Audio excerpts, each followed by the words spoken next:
You know, I think anybody who's listening right now, if you want to set yourself up for success, ask yourself how much risk you've taken in the first 10, 15, 20, 30, 40 years of your life.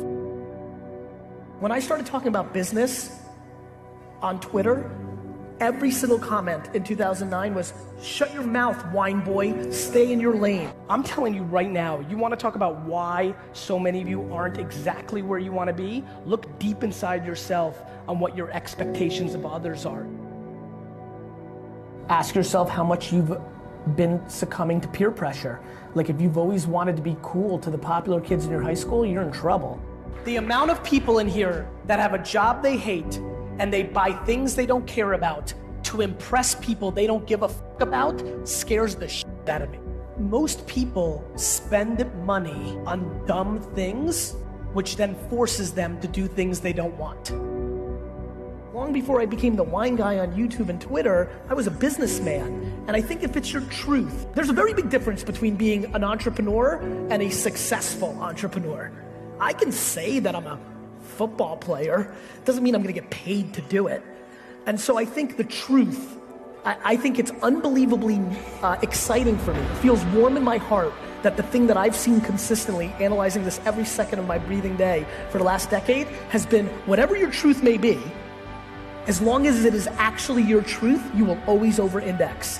And people have told me to not curse on stage. You know, my agents who book, like, stop cursing on stage because we're losing so much money. I'm like, I can't. I have to be me, and wherever the chips fall, and I think for everybody, A, it's fun because it's easier, and B, audiences are smart, to your point. You can smell when that person wants to put their agenda through. And so I think the truth, which is a very exciting answer to this question, the truth is undefeated.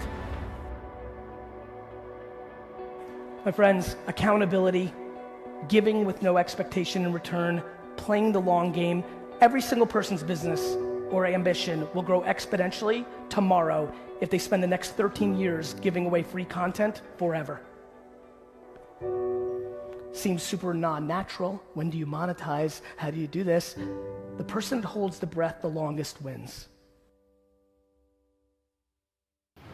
Being efficient, executing, shooting for those big goals is predicated on your actions.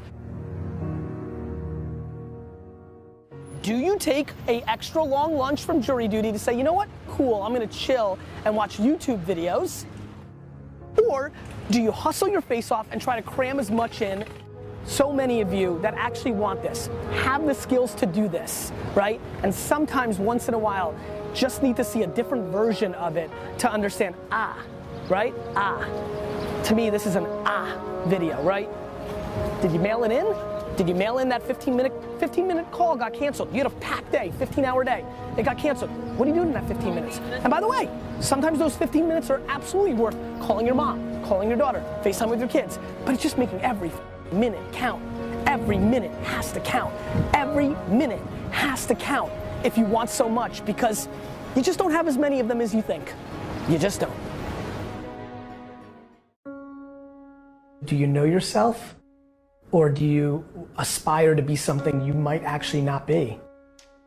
You have the dream, but you have to execute it. And it's just gonna take you time. Because either at 15 you're gonna make it up and try to front, which is your vulnerability, or you'll just put in the work, and that's it. Like, it's just a process, man. Life is long. Like, you know, like, just put out the work. We are just completely in this incredible place of unlimited options. I just struggle with people's inability to have perspective on where they sit in opportunity in a 7.7 billion person world. The quickest and easiest way to get to do what you want while paying your bills is to start sacrificing leisure and other things and start focusing on monetizing the thing that you want to do in the future. I used to drag through school. By the time I got to 3:30, I was like dead, because I hated it. So you can't put in the hours unless you love it. That's why I believe loving it leads to the most success, because I think somebody else loves what you don't love, that you're doing for money, thus they'll be more successful because they're gonna do it for 19 hours. Now there's talent. Yes. You may not love singing and you open up your mouth and you sound like Whitney Houston. That's real. You may not love, there's athletes, absolutely, I know them, who are not passionate about their sport, but they were born 6'10" and very coordinated.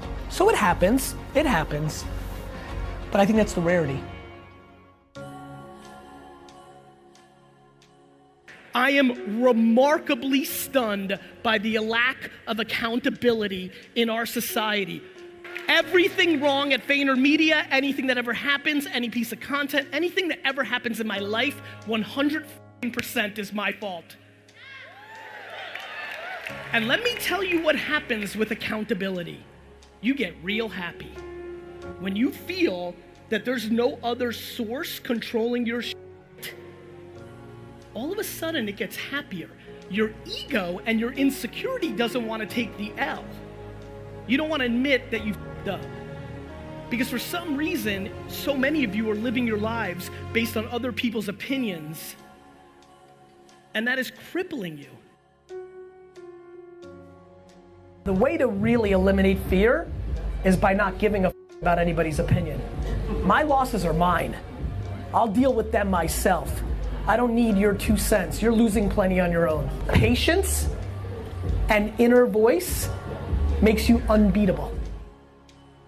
Your rank amongst the 7.7 billion people in the world when it comes to opportunity is ridiculous. To have a special life, you have to do special things. And that usually means putting in the work and loving it. You take your advantages. Some advantages are experience. Some advantages are youth. You have to deploy patience. It's not going to happen overnight. Right, that's what I learned from you. You know, I put out content for 8.5 years before anybody gave. Have to dream. Please factor in what the world's going to be like in 2019 to 2025 versus looking at what the world was like 2009 to 2015. Way too many decisions by way too many people are being made by factoring in the past without anticipating the future. Forget about Benzes and shoes and homes and planes. The ROI of life is not money, it's being happy. And when I look at the people that I see that are happy, regardless of their income levels or success or fame or notoriety or money, so much of that is completely predicated on the fact that either their parenting or circumstance helped them have actual perspective to what the hell is going on here. Do you know what I wish for all of you 25-year-olds in here? That you knew how young you feel at 40. News alert, you're gonna kind of feel exactly the same. I don't think there's anything wrong with chasing money. I just think that it's usually the quickest way not to get it. It's crazy how I feel my whole life. Never had peer pressure, never did anything, ever, that I didn't want to do because I just didn't value somebody else's opinion over mine. And that comes from good parenting, circumstance, DNA, a million things. I don't know how to teach that. What I'm just trying to do is I'm trying to become, in a weird way, I like being popular because I become your courage. I think the most flattering thing that's happening to me in my life is I'm becoming people's courage. Because when they take risk and they take ridicule, they point to me. And then I tell their parents to go f*** themselves. It makes the most sense in the world to go high risk in your youth. Because you can live at your parents' house, you two and 19 people watching can live in a studio 21 deep. I know it, I lived it, I saw it, I watched it. Like, this is exactly when you guys are supposed to take 2 core leaps of faith. Either go and do it for yourself or get close to something that you believe in completely. If you let somebody else's opinion, whether your spouse, your boss, your mom, your aunt, your best friend, if you genuinely are living your only life, which, oh, by the way, by modern scientific terminology is 400 trillion to 1. If you even could comprehend how ridiculous it is that we are even alive, like, do you understand how ludicrous it is that you have a life?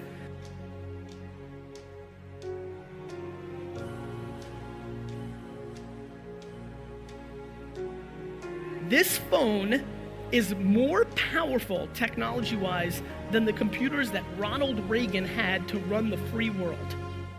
This thing, while you lay in bed from 7 p.m. to 2 in the morning, is your gateway to get out of the thing that you complain about, yet we'd rather watch entire seasons of Friends again on Netflix.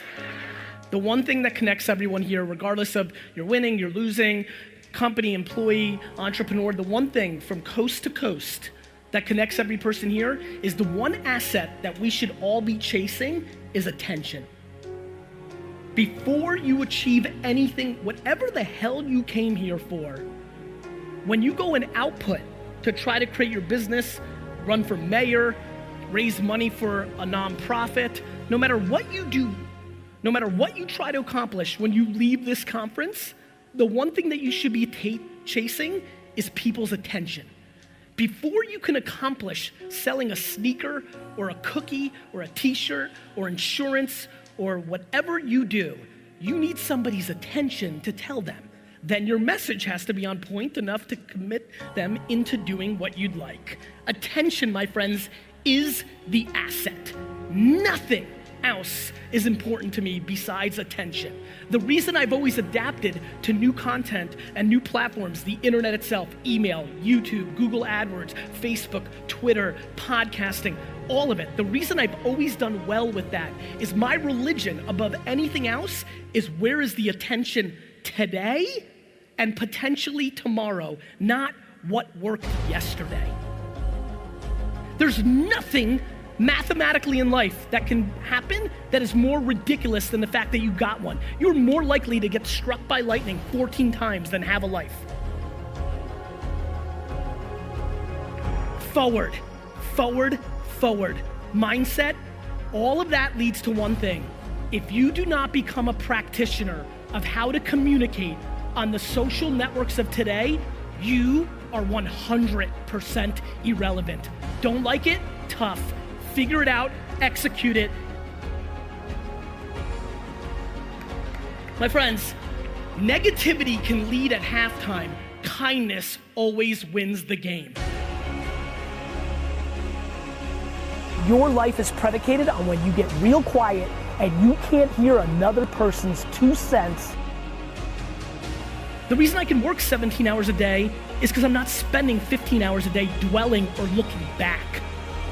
Faking it till you make it is the great flaw of this generation. Please don't do it. Please stop listening to anybody but yourself. Please eliminate negativity from your life, because if you want to really win, it is absolutely by reinforcing positivity. So get real quiet in here, get real selective about who you're spending time with, and most of all, speak the truth. Do the right thing. Kindness is cool.